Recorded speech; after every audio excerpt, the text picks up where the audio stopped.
காவல் நிலையத்திலே விசாரணைக்கு அழைத்து வருகின்ற ஒரு நபரை அடித்து கொள்ளுவது என்பது மனிதாபிமானமற்ற ஒரு செயல். யார் அதை செய்திருந்தாலும் உச்சகட்டமான தண்டனையை அவர்களுக்கு பெற்றுத்தர வேண்டும். தமிழ்நாட்டினுடைய முதலமைச்சர் அவர்கள் அதிலே கவனத்தோடு இருக்கிறார் என்பதை புரிந்து கொள்ள முடிகின்றது. பலரும் அதை பற்றி யோசிப்பதற்கு முன்பே அதில் என்ன நடவடிக்கைகளை எடுக்க வேண்டும் என்பதை முதலமைச்சரே நேரடியாக கவனத்தில் கொண்டு அந்த பிரச்சனைகளை அணுகி தேவையான நடவடிக்கைகளை எடுத்து சந்தேகமில்லாமல் இந்த விசாரணை நடக்க வேண்டும் என்பதற்காக சிபிஐக்கும் யாரும் கேட்பதற்கு முன்பாகவே அவராகவே அதை கொடுத்திருக்கின்றார், மாற்றியிருக்கின்றார். இப்படி இந்த வழக்கை பொறுத்தவரை முதலமைச்சருடைய செயல்பாடுகள் வேகமாக இருக்கிறது என்பதை நாம் புரிந்து கொள்ள முடிகிறது. ஆனால் கைது செய்வதற்கு தயக்கம் என்கிற நிலை இதில் இருப்பதாக எனக்கு தெரியவில்லை.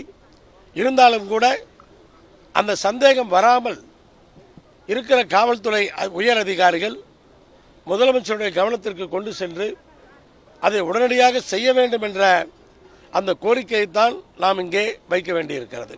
இருந்தாலும் கூட மீண்டும் நாம் சொல்லுவது, காவல்துறை அதிகாரிகள், ஒரு சில காவல்துறை அதிகாரிகள் இப்படி நடப்பதன் மூலமாக மொத்த காவல்துறைக்கும் ஒரு கெட்ட பெயரை உருவாக்கி இருக்கிறீர்கள்.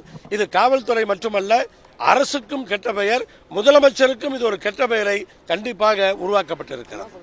இதுலயே யார் அந்த சார் அப்படின்ற ஒரு விஷயத்தை எடுத்து சொல்லி வந்த நிலையில தற்போதும் அந்த உயரதிகாரி ஒருத்தர் அந்த சார்கிட்ட கேட்டு சொன்னது அது யார் அப்படின்ற ஒரு கேள்வி எதிர்க்கட்சிகள் வச்சிருக்காங்க. இன்ன வரைக்கும் அந்த உயரதிகாரி யார் அப்படின்ற ஒரு இல்லை, இதில் என்ன உண்மைன்னு நமக்கு தெரியாது. நம்ம தொலைக்காட்சிகளில் யூடியூப்ல பலரும் பேசுறதான் நம்ம கேட்குறோம்.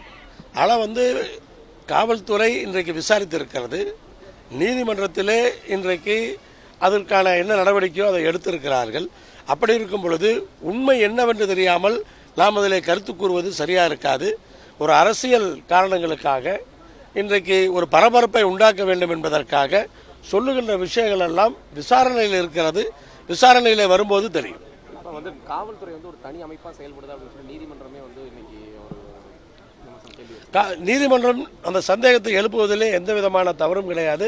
நீதிமன்றம் இதை போல கண்டிப்பாக இருக்க வேண்டும். அப்போதுதான் காவல்துறை அதிகாரிகளுக்கு, அது போன்ற அதிகாரிகளுக்கு இது கவனமாக இருக்க வேண்டும் என்ற நிலை ஏற்படும்.